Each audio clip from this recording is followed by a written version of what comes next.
It was one of those brittle spring mornings in Bend, Oregon, when the fog rolls low over the treetops and even the birds seem hesitant to stretch their wings. I was sitting in my old Subaru in a grocery store parking lot, sipping coffee, engine idling, thinking about nothing in particular. That's when I saw it. A blur of feathers diving straight toward my windshield. At first I thought it was going for trash, or maybe roadkill.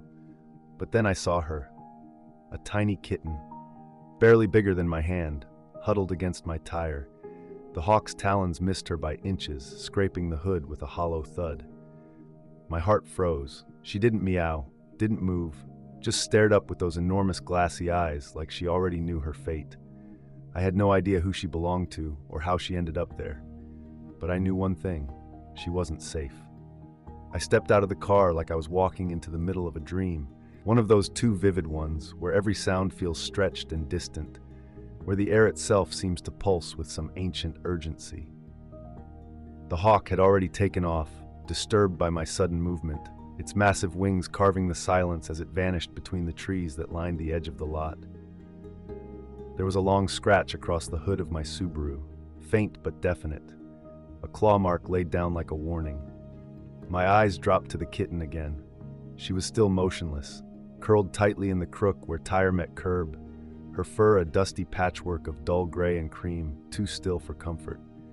I crouched, slowly, careful not to startle her, but when I extended my hand she didn't recoil or hiss. She just blinked, and in that one slow blink, I saw an exhaustion that didn't belong to something so young. She must have been out there for hours, maybe longer. Her fur was damp with morning dew, clinging to her thin frame, her ribs visible even beneath the fluff.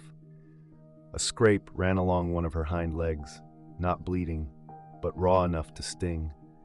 The world narrowed to just me and her, and the sound of cars occasionally rolling past, unaware that something had almost died right there between their tires. I took off my jacket and scooped her into it as gently as I could, wrapping the fabric around her like I was cradling a breath of wind. She didn't resist, didn't make a sound, just tucked her head against my wrist and went limp. Not unconscious, just surrendered, like she had run out of ideas. I slid back into the car and turned the heat up, holding her in my lap as I searched for the nearest emergency vet. My phone buzzed with a call from Micah, who'd been helping me survey an old bird rehabilitation site the day before. I answered with one hand, trying not to shift her weight too much as I drove. "You're not going to believe what just happened," I said, and before he could respond, I told him everything about the hawk, the kitten, the scratch on my hood. There was a pause, then a low whistle. "You're not going to keep her, are you?" he asked, the way someone might ask if you're planning to keep a lightning bolt in a glass jar. I didn't know how to answer. I wasn't even sure what had just happened, but something about that kitten's silence stayed with me, like it carried a question I hadn't yet figured out how to ask, let alone answer. I pulled into the clinic just as the clouds started to gather again, and as I walked through the automatic doors, holding that fragile little shape against my chest, I felt something shift in the air around me. Like whatever this was, it was only the beginning. The waiting room smelled like antiseptic and wet fur, the kind of scent that clings to the back of your throat long after you've left. The receptionist, a woman with sharp glasses and tired kindness in her voice, took one look at the bundle in my arms and waved me past the paperwork. "Just through there," she said, nodding toward the hallway. "Dr. Niles is open." I pushed through the door like someone entering a confession booth, still holding the kitten close, her warmth gradually bleeding into the skin beneath my coat. Inside the exam room, the vet, a lean man with silver hair and hands that moved like they'd seen every kind of hurt before, took her without a word. He placed her on the metal table and peeled back the jacket, revealing the tiny creature inside, her body stiff but eyes wide and quietly watching. He murmured softly, something not meant for me, and began his inspection. I stood in the corner, feeling like a ghost with dirt on my hands, unsure of my role now that she was out of danger, if she ever truly was. He spoke as he worked, narrating the injuries like reading from a worn-out book. No broken bones, laceration on the hind leg, mild dehydration. She's underweight by at least half a pound, but no fever. Then he paused, lifting her paw gently, turning it slightly. No microchip. His eyes met mine. You might be the only person who knows she exists. That sentence struck something deeper than it should have. Maybe because I knew what it felt like to go unnoticed in a world moving too fast to care. I reached forward and stroked her head, and for the first time she moved, just slightly leaning into my hand, her eyes fluttering closed. It was so small, so imperceptible, but it felt like something sacred, like trust offered on the edge of ruin. Doctor, Niles said she'd need rest, fluids, and soft food. Nothing surgical, thank God. He handed her back in a small fleece blanket and offered a bottle of rehydration formula. If you're taking her home, he added, not even phrasing it as a question, keep her warm and quiet. She's got fight left, but she's fragile. I carried her out like she was made of something rarer than bone, more delicate than breath. The storm had finally started, soft rain drumming on the roof of the car as I buckled her into the passenger seat in a makeshift nest of towels. She looked at me again, those quiet gold-flecked eyes blinking in time with the wipers, as though measuring the distance between where she'd been and whatever came next. By the time we got back to my place, the clouds had swallowed the sun entirely. I placed her on a folded towel near the radiator, turned down the lights, and sat cross-legged nearby, just watching. She didn't move much, just slept, occasionally twitching, maybe dreaming, and I realized with quiet certainty I wasn't ready to name her yet. Not because she didn't deserve one, but because I needed to understand what she had survived before I could claim any part of her story. The next morning came in quietly, a soft haze of silver pressing through the windows, and I woke to the sound of tiny claws scratching against the fabric of the towel. She was awake, not just breathing or curled in a half-conscious ball, but alert, her small face peeking from the folds with a kind of cautious curiosity. I moved slowly, not wanting to ruin whatever fragile trust had begun to form, and reached for the saucer of wet food I'd placed nearby. She didn't pounce on it. Instead, she sniffed, dipped one paw in it, then backed away, ears twitching, eyes darting toward the door like she expected someone else to come through it. There was something skittish in her behavior, a ghost in her nerves that hadn't settled even with warmth and safety. I chalked it up to trauma, until later that day when I got a call I wasn't expecting. Talia Monroe, a local journalist and someone I hadn't spoken to since high school, left a message on my phone. Hey Jonah, heard from Harper Lane you were involved in some kind of kitten rescue? There's a video going around. Can we talk? I blinked at the voicemail, confusion knotting in my stomach. I hadn't recorded anything. Micah hadn't either. I hadn't told anyone except the vet and him. I called her back and she answered on the second ring, already energized like she was mid-story. It was a woman in the parking lot, she said. Said she saw the hawk, saw you pull the kitten away, and recorded the whole thing. Uploaded it to her community Instagram. It's got 30,000 views already. She paused. They're calling you the Hawk Shield. I laughed, but it came out thin and awkward. 30,000 views. That was more people than lived in most of Bend. I pulled up the video and watched it, grainy, shot through a car window, but clear enough. You could see the hawk swooping, the kitten frozen, and me moving fast, barely in time. Then came the wave of comments. Somebody give this guy a medal. He just saved a life. Where's the kitten now? And I'd adopt that baby in a second. But as I kept reading, a different tone started to creep in. Why was that kitten even out there? Is it even his? Bet this is staged for views. What started as admiration was curdling into scrutiny. And it wasn't just online. That afternoon, someone rang the bell and left a box of kitten treats at my door. No note. Just the implication that I was now the face of something I hadn't asked to be a part of. I stood there holding that box like it might explode, the kitten watching from her towel nest, eyes half-lidded and unreadable. That night, while scrolling the video again, I noticed something I hadn't seen before. Just before the hawk appears, the kitten isn't alone. There's a blurry shape behind her in the frame, a second, smaller movement that vanishes behind a dumpster. Another kitten, or something like it. My breath caught. She hadn't been alone after all. I must have watched that video frame a dozen times before I let myself believe it. That flicker of motion in the corner, the momentary curve of a tail, or maybe just a shadow shaped like one. It was enough to undo everything I thought I understood about that morning. Kiva, as I had started to call her in my mind, though I hadn't said it aloud yet. Might not have been the only one out there. And the thought of another kitten, smaller or weaker, or simply less lucky, stuck somewhere behind that grocery store, maybe injured, maybe worse, gnawed at the back of my mind like a splinter I couldn't pull free. I called Micah. He didn't even let me finish. "I'm already grabbing my flashlight," he said. "Meet you there in 10. That was Micah. No questions, just forward momentum.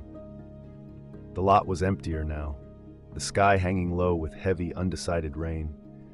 We retraced the scene with the awkwardness of two grown men looking for something almost invisible in a place built to be ignored.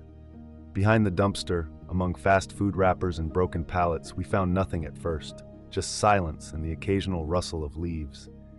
Then Micah crouched and pointed at the chain-link fence bordering the trees. "There," he said quietly.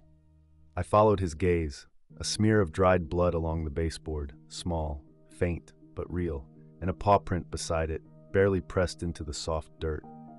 We didn't find a second kitten that night, or the next, but the search opened something in both of us, a kind of urgency that hadn't been there before. Micah, who'd always kept his emotions sheathed under layers of sarcasm and muscle memory, became oddly focused. He brought wildlife cameras, left out food, built a crude shelter out of a storage bin and towels. "If she's still out here," he muttered, "she's hiding. They always do until they can't." Meanwhile, I was left to manage the growing circus back home. The story had spread beyond Instagram. A local news blog picked it up and spun it into a headline, "Small-town hero saves kitten from hawk's clutches." It came with a blurry screenshot of my face, taken from the original video, and a short quote from someone who'd never actually spoken to me. Dakota sent me the link along with a message. "You're trending. Is Kiva okay with press attention?" I didn't know how to answer that. Kiva had started eating in cautious bites, only when the room was quiet. She still flinched at sharp sounds and never strayed more than 2 feet from the radiator. But she was alive, breathing, healing. Her gaze followed me across the room now, and sometimes when I reached toward her slowly, she didn't pull away. And yet, every time I looked at her, I wondered what it cost her to survive, and whether I was celebrating too soon. Because out there, in the shadows behind the dumpsters and rain-slick fences, there might still be another set of eyes waiting for someone to notice. The 4th day after the rescue brought wind, coarse, dry gusts that shook the windows and left tree branches scraping against rooftops like the bony fingers of something unsettled. I spent most of the morning hunched near the back window, watching Kiva inch her way toward the corner of the room, where the light hit in a soft square that warmed the floorboards. Her limp had lessened, but she still moved like every motion was a risk that needed second guessing. She didn't meow. She never had. Just stared, as though the world was something she'd seen enough of already. I tried coaxing her with a feather toy, a soft jingle bell, even a piece of shredded turkey, but nothing stirred her. Not until my phone buzzed again, this time with a message that made the room tilt slightly as I read it. "Hi Jonah, I'm with Cascadia Pet Guardians. We saw the video and would like to talk about your foster arrangement. Please call us." I didn't remember giving anyone my number. Maybe the vet. Maybe Dakota had shared it through her blog. But the idea that a rescue organization had me on their radar made me uneasy. Not because I didn't want help, but because I didn't know what help would mean. I called them back out of curiosity, if not obligation, and was greeted by a woman named Leora, whose voice was calm but firm, the kind of voice trained to walk the line between compassion and authority. She asked about Kiva's condition, then gently pivoted. "The videos caused quite a bit of attention. We've received 3 offers to adopt her already. One family even offered a donation. But there are protocols to follow. Have you filed a found pet report?" I hadn't. I'd been too focused on healing, too swept into something personal that I hadn't thought about rules or procedures. Then came the twist of the knife. If no owner comes forward in 7 days, we'll need to place her with a verified foster or in a partner shelter. It's policy. Micah didn't take it well. Policy? They weren't there. You pulled her out from under a hawk. You are the damn shelter. But I understood what Leora meant. Legally, ethically, they were protecting the system. But emotionally, it felt like Kiva was being claimed by people who only knew her as a face on a screen. and that screen was growing larger. The local news station called next, asking if I'd give an interview. Talia, who I thought might keep things low-key, had apparently forwarded my name along. She meant well, she always did, but now the whole thing was turning inside out. It wasn't just about the kitten anymore. It was about what she represented. Rescue, courage, internet-worthy morality. And still behind all of that was the faint, gnawing truth I couldn't shake. If there was another kitten out there, alone, hungry, bleeding, then every second I spent talking to cameras or answering emails was a second that kitten might be giving up. That night the wind calmed, but inside me, something kept twisting tighter. Kiva had curled herself into the crook of an old sweatshirt I'd left on the floor, breathing slow and shallow, her sides rising like she was still waiting for permission to rest. I sat on the couch across from her, watching her not like a pet owner, but like someone studying the last page of a book they weren't ready to finish. I knew I was getting attached. It wasn't just the way I checked her water twice an hour, or how I'd moved her bedding closer to where I worked at the kitchen table. It was the way I stopped thinking of her as temporary. I started imagining her in every quiet corner of my home, picturing her grown and healthy, the trauma a distant thread she'd outlived. I could see her beside me on foggy mornings. I could see her belonging. But that was the problem. What I wanted might not be what she needed. And that truth sat in me like a stone. Dakota stopped by that evening with some donated supplies, soft blankets, a collapsible carrier, even kitten-safe shampoo. She crouched beside Kiva, her fingers gentle and practiced from years of volunteer work, and said, without looking at me, "You should probably start thinking about the next step." I didn't answer. "I mean," she added, "if you're not going to keep her, there are people waiting." Her voice didn't carry judgment, but it still landed like a slap. "And what if I am going to keep her?" I asked, more sharply than I meant. Dakota stood, dusting her hands on her jeans. "Then file the paperwork. Make it real. You don't get to float in between." Later, as the house settled and the quiet pressed in, I opened my laptop and stared at the foster registration form Leora had sent me. It asked for details: feeding times, temperament, progress notes. There was a section on emotional dependency. Not the animals, but the humans. A warning wrapped in polite language. I couldn't bring myself to fill it out. Not because I didn't want her, but because I still wasn't sure if wanting her was the same as doing right by her. What if she'd be better off somewhere else, somewhere with another kitten, or with a family that could afford anything she'd ever need? And what if that flicker in the video, the possibility of a sibling, meant she wasn't supposed to be alone? Micah's voice echoed in my head from earlier. "You can't save them all, man." But maybe that wasn't the point. Maybe it wasn't about saving them all. Maybe it was about showing up, again and again, even when the odds were skewed and the outcome unclear. Kiva stretched slightly in her sleep, her tiny body unwinding with a trust that broke something loose in me. I wasn't sure what kind of person that made me, but I knew this. I wasn't ready to let her go. Not yet. Maybe not ever.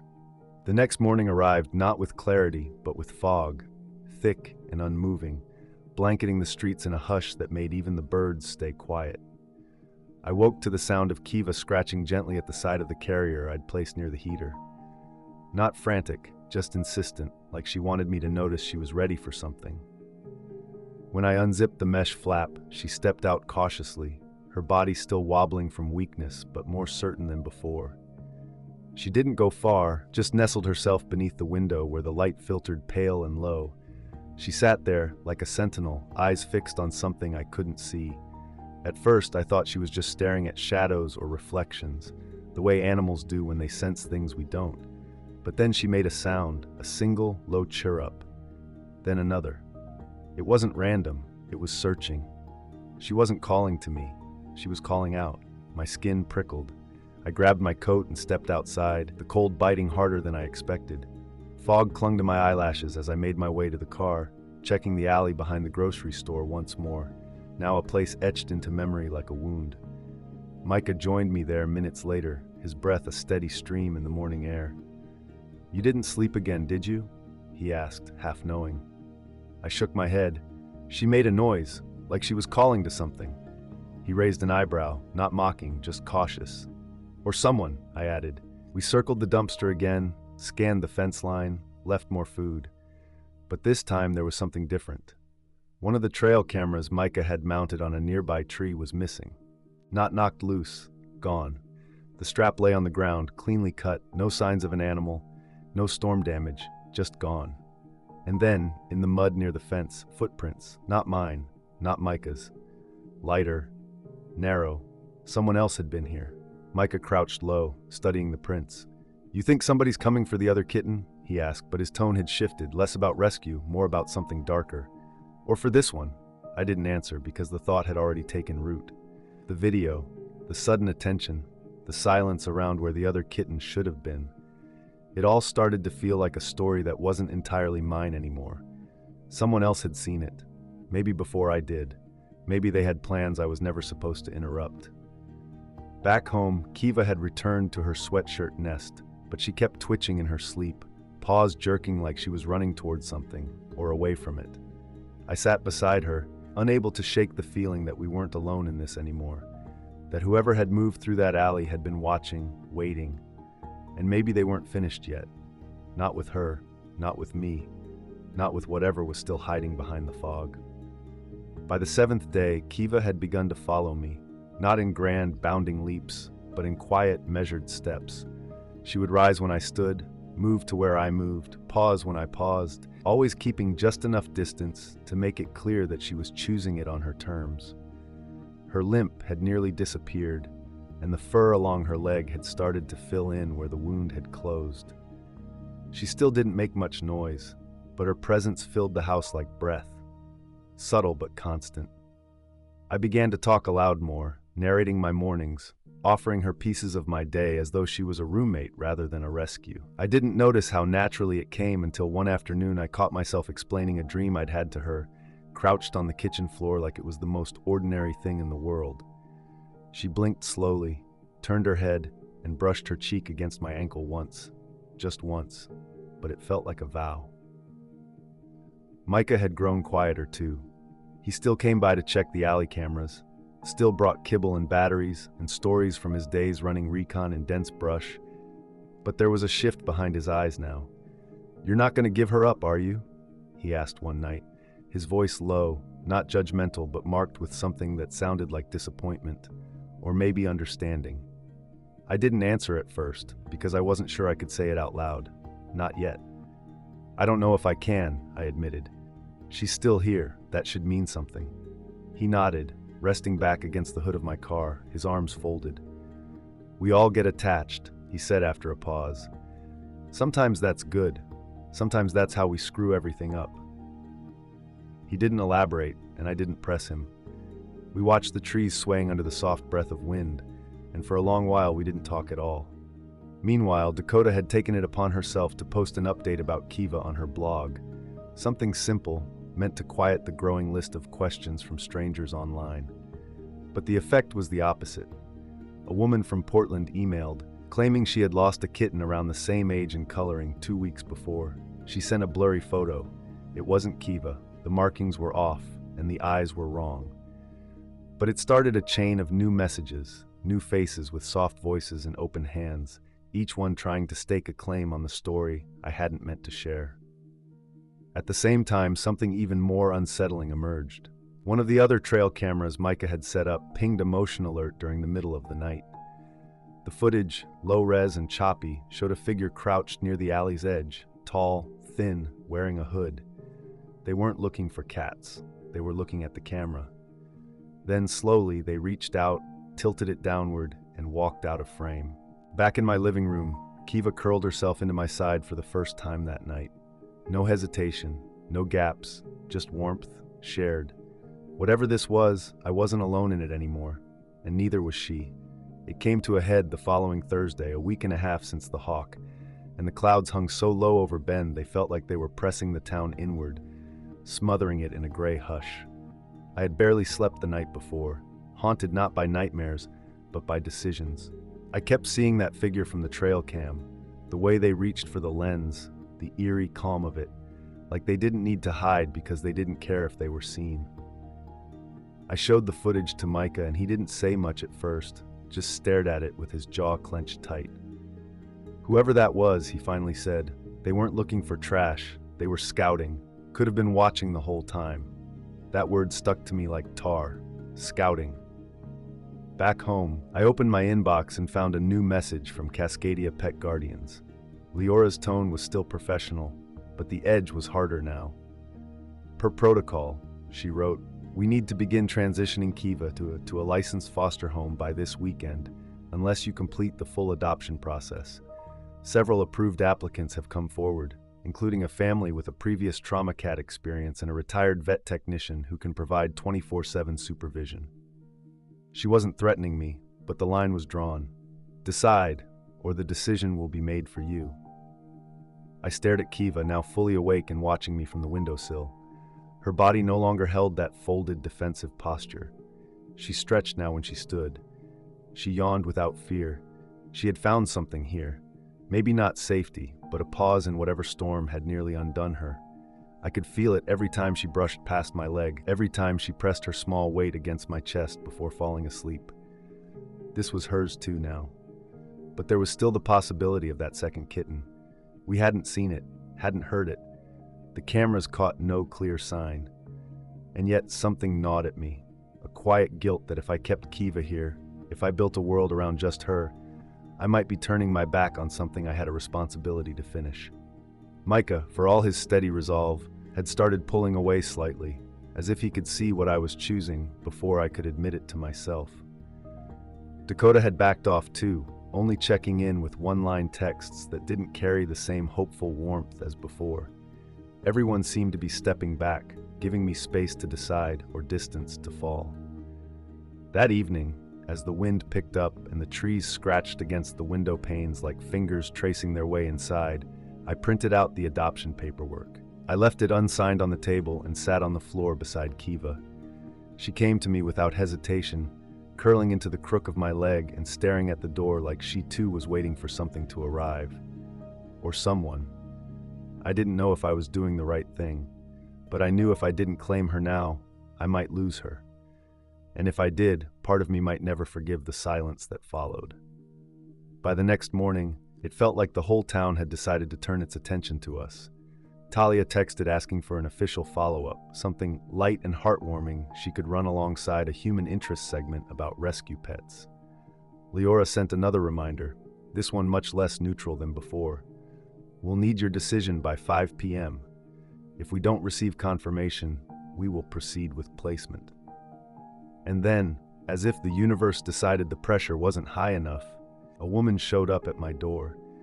She looked to be in her 50s, bundled against the cold in layers that didn't match, boots too big, a scarf unraveling at the edge. Her eyes, though, were sharp, scanning past me the moment I opened the door, flicking toward the living room, like she already knew what she'd find there. I saw your story, she said, not quite smiling. The kitten, I think she might be mine. I stood frozen in the doorway, heartbeat in my ears. Kiva was asleep just out of view, curled into the basket beneath the coffee table. The woman reached into her coat and pulled out a weathered photograph. 2 kittens, nearly identical tabbies, peering up at the camera with oversized ears and smudges on their noses. They got out 3 weeks ago, she said. Only found one. The other disappeared. Her voice cracked faintly, like she'd rehearsed strength but couldn't hold it all the way through. That one there, she added, pointing to the left kitten in the photo. She had a scar on her leg, caught it on wire when she was tiny. My chest hollowed. I didn't need to check. I already knew Kiva had that scar. She stayed calm, respectful, never raised her voice, never demanded. But everything about her posture suggested ownership, history, longing. She gave her name, Carmen, and said she lived in a trailer just outside town. No chip, no collar, just memories and a missing piece she hadn't been able to replace. And yet something didn't sit right. I couldn't say what. Maybe it was the way she never asked how Kiva was doing, never reached toward her, never softened when I mentioned the rescue. It was as if she was reclaiming an object, not reuniting with a soul. After she left, promising to return with vet papers and a second photo, I sat in the stillness of my home and stared at Kiva, who had woken and was now watching me with her usual wordless patience. The weight of it all collapsed in on me. What was legal? What was right? What was humane? Did she belong to someone else? Did that matter if she no longer remembered it? If she no longer trusted it? The unsigned paperwork lay on the table, edges curling from the cold. I picked it up, pen in hand, and hovered over the line that would make it final. My hands were shaking. I wasn't afraid of the responsibility. I was afraid of making the wrong kind of promise, one that would cage her instead of free her. Because love, I was beginning to understand, wasn't always rescue. Sometimes, it was knowing when to let go. The afternoon passed like a clock running backward. Every minute between me and 5 o'clock felt weighted, suspended in thick, uncertain air. The shadows on the floor stretched long and thin, slipping across Kiva's blanket like silent questions I couldn't answer. I had the paperwork open again, lying flat this time, the pen resting right in the crease. I'd read every line, every clause, every softly worded finality. I understood that signing it meant claiming her, legally, emotionally, fully. But it also meant claiming the consequences. It meant closing a door that deep down I wasn't sure I had the right to close. Carmen hadn't returned yet. I didn't know if that made me feel better or worse. Maybe she hadn't found the papers. Maybe she'd changed her mind. Maybe she was bluffing. Or maybe, just maybe, she'd already said her goodbye when she left. I replayed our conversation in my head again and again, trying to catch something I missed. And each time I came back to the same moment, when I mentioned Kiva had nearly died beneath a hawk's shadow, and Carmen just nodded, as though that detail had nothing to do with her, as though survival was beside the point. At 4:42 p.m., Dakota called. Her voice was low, uncertain. "Jonah, you don't have to be the hero in this. You know that, right?" I didn't respond. She sighed. "You're allowed to want something, even if it's messy, even if it doesn't come with clarity." I wanted to believe her, but the truth was murkier than that. This wasn't just about me wanting to keep Kiva. It was about the chance I was keeping her from something I didn't understand, whether it was another cat, a past life, or something waiting out there behind the silence. Every time I looked at her, I saw not just what she was now, but what she might have been if I hadn't been there that morning, or if I'd come a moment too late. At 4:56, the doorbell rang. I froze. Every part of me tensed. I walked to the door slowly, each footstep heavy and deliberate, and opened it, not to Carmen, but to Micah. He looked tired, windswept, his coat zipped halfway up and eyes unreadable.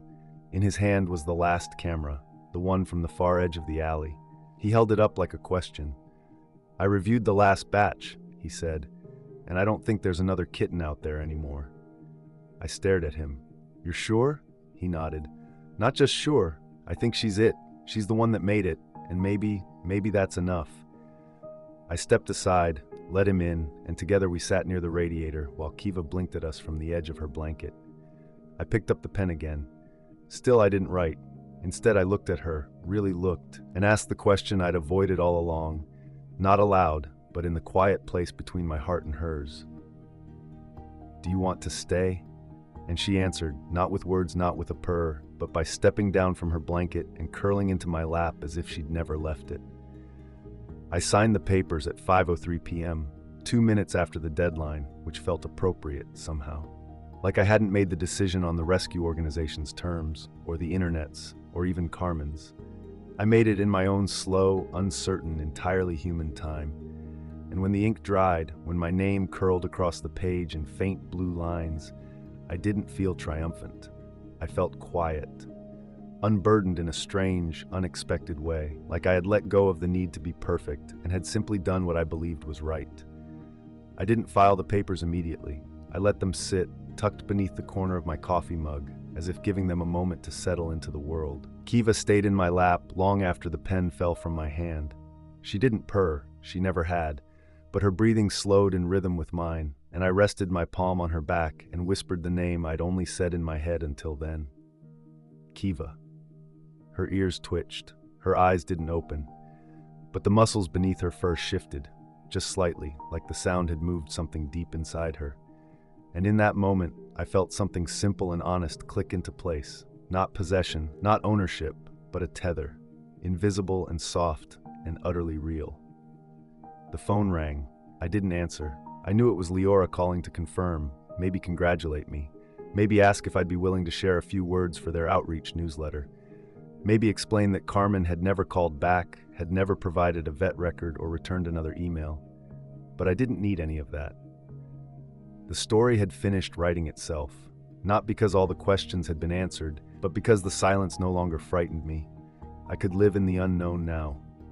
Micah stayed until the sky turned purple and the streetlights blinked alive. He didn't talk much after I signed, just leaned back on the couch, one foot resting on his knee, watching Kiva with a gaze that held something close to awe. "She picked you," he said finally. "Not the other way around." I nodded, unsure whether I deserved that or just happened to be standing in the right place when the sky opened up and dropped her into my life. As the night came down fully, I stepped outside for a moment, alone, into the cold. The air tasted clean, like something had lifted. I looked toward the alley, no shadows, no movement, and whispered a thought into the dark. If there was another kitten, I hope someone else found them. And if not, I hope they forgive me for choosing this one. When I went back inside, Kiva was waiting for me by the door. Not meowing, not pawing, just sitting with those steady, knowing eyes, like she had always been here and had only been waiting for me to catch up. I reached down and scooped her up gently, and for the first time since the rescue, I didn't feel like I was holding a survivor. I felt like I was holding family. It's been 3 weeks since I signed the papers. Kiva's leg is almost fully healed now, though the fur still hasn't completely grown back where the scar cuts through. She still doesn't purr, and I've stopped expecting her to. She speaks in other ways, in how she curls her tail around my wrist when I work too long at the table, in the way she perches by the window at exactly 7 a.m. every morning to watch the same stretch of sidewalk, or in the quiet, weightless way she lies against my chest when I read out loud, pretending I'm doing it just for me. The house feels different with her in it.